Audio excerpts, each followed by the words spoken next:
আমরা কি এমন বাংলাদেশ চেয়েছিলাম? ওসমান হাদির হত্যার বিচার হচ্ছে না আজকে ২ মাসের উপরও হয়ে যাচ্ছে।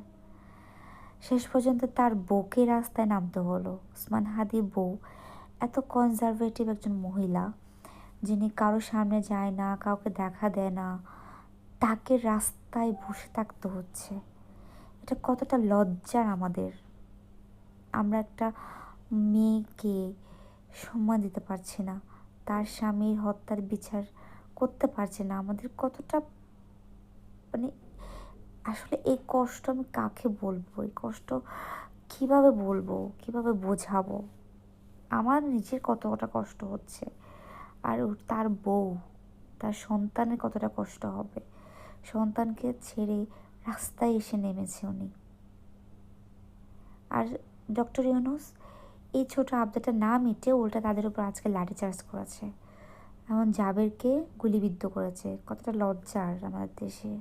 এটাই কি বাংলাদেশ?